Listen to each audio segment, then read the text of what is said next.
So as we have seen, options are pretty versatile, right? They can actually help to increase the risk as well as decrease the risk if you combine it in a different way in your portfolio. And so, for example, we saw that this call plus build strategy that we just discussed, that generates a rate of return profile, which is quite different compared to the underlying stocks alone, right? So in particular, we saw that it helped to limit downside risk. So this is not the only strategy that one can adopt. In fact, there are different option strategies that are available, and that helps to actually generate different payoff profiles and payoff patterns that is attractive to different investors with different risk profiles as well as different beliefs, right? And as we'll see a few examples in the upcoming slides, that these can actually be achieved by combining puts and calls with various exercise prices and in different ways. So let's look at the example of a protective put. To motivate this, imagine that you have got Shefali who likes to invest in stocks, but is actually worried that if the stock prices go down, there is a lot of losses, right? So she wants to actually cap the amount of potential losses that are available to her. And so one option is to actually invest in the call option and the safe asset strategy that we discussed, but there are other options that she can use, right? So one particular option that we are going to look at now is that she can actually add a put option to her stock portfolio to actually reduce the amount of losses that she can do. So let's see how this plays out. So basically, she has, let us say, one stock and one put in her portfolio. You can have X stocks and X puts as well. It's exactly the same thing, but let's just illustrate it through one stock and one put. And imagine that the put has a strike price of X. Okay. Now, what we are going to do here is we are going to write the payoff of this portfolio for the different prices of the stock at the expiration date. Okay. And so the first part is just what is happening to the stock part of our portfolio. The second is what is the value of the put part of the portfolio, and the together what is the total value of the portfolio. That's how you should interpret these tables. So the first entry is very clear. So the stock is going to have the value ST, right? Regardless of whether it is less than equal to X or greater than equal to X, right? So this is the part corresponding to the stock, right? So at time T, the price of the stock is ST, and so therefore the value of this stock is ST because she has this in a portfolio. What's the value of the put? Well, if you have got that the stock price is above the strike price, then there's no point in exercising this put option, and so therefore its worth is zero. But if you have the case that the stock price is less than the strike price, then this is going to be exercised, and then its value is going to be given by X minus ST, right? So this is the value of the put in the two different scenarios. And now if you add up, you end up getting the value of the portfolio. So here the two STs cancel out. So if you have got ST is less than equal to X, so the stock price is less than the strike price in the put option, then the total value of the portfolio is going to be X, which is the strike price in the put option. And if you have got that the stock price is higher than the strike price, then the total value of the portfolio is going to be equal to the stock price, right?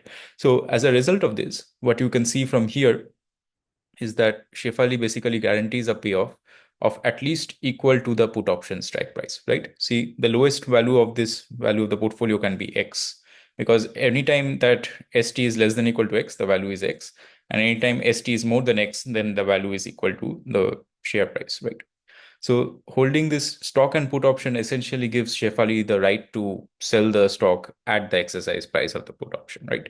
This is essentially, if you think about it, this is what it has ended up with. We can also see this graphically. So the way you do it graphically is that you have the same x-axis in the different cases. So you have got the price of the stock in the x-axis, and you have got the payoff of the different constituents separately first, and then you add them up to get the total payoff of the portfolio.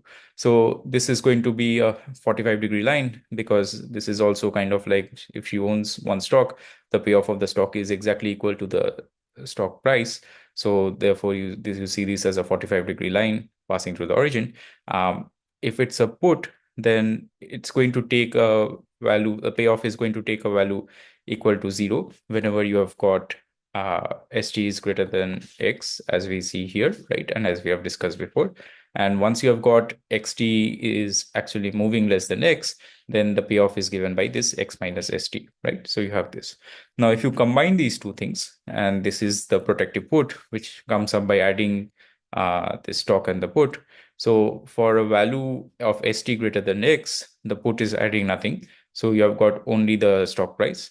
And for a value of ST less than X, if you add up the stock price and this put, basically, as we have seen here, then this will just become equal to X, right? So therefore, this is this flat line. So this is how you get graphically the payoff here. And of course, in order to calculate the profit, you have to subtract off the cost of purchasing this share. So S0 is the price of the share at time zero, which is the initial period, and P is the price of the put option, right? So you have to subtract away these two parts. And so therefore, this is a vertical shift downwards, right? So you can see that this gap is constant throughout, and this gap is basically this S0 plus P. So you have to know how to both using the tables be able to calculate the payoffs and also how to represent it graphically. Okay, you can also actually see how does the profit on this protective portfolio compare with the profit on just buying the underlying stock. And we are going to do this for the analysis for a case where you have got the option being at the money, right? In the sense that if you remember, the definition was if you have got the strike price being equal to the asset price. So suppose that the initial situation was that the share price and the strike price were the same. So what that does is that it just helps to simplify some of these figures. So now you have got that this X minus S0 minus P, the X minus S0s just cancel out. And so you have got that this is minus P. And till you have got that the share price is below the strike price, you have got that this is equal to minus P. So this is exactly the same thing that we had here. And then once the share price starts rising up above the strike price, you have got that the profit is going up, right? So this is exactly the situation that we have here, right? With a 45 degree. Of course, if you did not have this protective put, then you would have that the share price is going to just be uh, kind of like going up like this. And so you have to again subtract away the cost of purchasing the shares. So this is again the same figure that you had here, except for kind of shifted down by the cost of the stock. And so this is the situation you have. Okay. So what you observe is that the effect of this protective put is to offer insurance against stock price declines in that it limits losses. So if you did not have the protective put, you would have had much higher losses. Because you have this protective put, it limits the maximum amount of loss, which is equal to this minus P, right? Compare this to minus S0 that you see here, which is much lower. Of course, the downside is that you're also going to get, if the stock price goes up, the profit is less compared to if you did not buy this protective put, right? So this is actually pretty similar to in terms of the outcomes, in terms of this call option plus safe asset. And we'll later on see what is the implication of these two things being the same. We'll actually end up proving a theorem, or actually seeing a theorem in action as a result of that. Okay. All right, let's look at some other option strategies. So one common one is something called covered calls. So a covered call strategy involves selling a call option on a stock along with purchasing a share of the stock. Okay. And so remember, if you are selling a call option, that's something that is referred to as a written call, right? And we are calling this covered call because this written call is covered in the sense that if you actually have to uh, kind of like meet this obligation that somebody has actually exercised the option and now you have to come up with the stock to give to this person, you can now use your stock that you have in your portfolio to meet this obligation, right? So it's covered in that sense, right? And if you have a situation where you actually sell an option without having a offsetting stock position, so that is often referred to as a naked option writing, right? So these are terms that are often used in the financial market. Okay, so what's the payoff implications of this strategy? So again, we'll do the same thing as before. So we have two items in our portfolio. One is the stock that we have purchased, and the second thing is the call that we have written. And we are going to look at the value of each of these constituents depending on whether the share price is below the strike price of the call that one has written, or whether the share price is more than the strike price. Okay. So as before, the stock entry is going to have value of ST, right? That's just 1 to 1. And what about the payoff of the written call? Remember that here you have sold the call option, right? So if you have that ST is less than equal to X, then this is not going to be exercised. And so therefore, from your perspective, the value is 0. But if you have got that XT is more than X, then this is going to be exercised. And then the payoff is minus of ST minus X, right? So this is again something that we have discussed before. So in case this is not clear, I encourage you to go back and refer to the notes. Now, if you add up, you end up getting that the total is going to be equal to ST whenever you have got ST is less than equal to X. And when you have got ST is more than X, you are going to end up with X, right? So what this means is that the sale of the call option, as a result of that, you have basically sold the claim to any stock value above X, right? Because the maximum amount that you are going to get as a result of this strategy is X, right? You cannot get more than X in return. But why would you do that? Well, at least you have also got the initial call price. Remember, you have sold the call price, which we have not incorporated here. That will be a part of the profit. So that's one advantage. The other advantage is that it is often used as a sort of commitment mechanism, in the sense that suppose that you have got institutional investors who have invested largely in stocks, and they want to signal to the market or to their, let's say, clientele, that they will sell off the stocks if a certain price is met, and they would not keep holding the stocks beyond a certain price. Then if you actually end up kind of like using this strategy, this will serve as a commitment mechanism, right? So let's see why that is the case. So consider a pension fund which is currently holding 100 shares of stocks at a current price of 50 per share, and the portfolio manager intends to sell off this 100 shares if the share price of the stocks reaches 60. Okay. Now, suppose that a call option expiring in 30 days with the exercise price of 60 is currently selling for 6, and the portfolio manager actually ends up selling this call options, right? So if he ends up writing these 100 call options corresponding to these 100 shares, then he will first end up getting 600 in extra income. Why is that the case? Because each of them was selling for 6 and he wrote 100 of them. So if he's writing 100 of them or selling 100 of them, then he's going to get as revenue 600 extra, right? And now, what is the potential drawback of this strategy? Well, if the share price actually goes up to more than 60, then the pension fund loses out on the benefit of this increase in the shares, right? Because at that point, this is going to be exercised, and then they will end up using the shares to meet those obligations. But that is also fine, because the pension manager, remember, had initially made to actually sell off these share prices if they reach 60. So it actually serves both purposes of meeting this commitment as well as selling off this shares, right? Okay, so we can, as before, draw this graphically as well. So we need to write separately what's the payoff of the stock and the written call as a function of the share price. So as before, you have got that this is a 45-degree line and the payoff of the written call. Remember, this is the call that you have not purchased, but you have sold, right?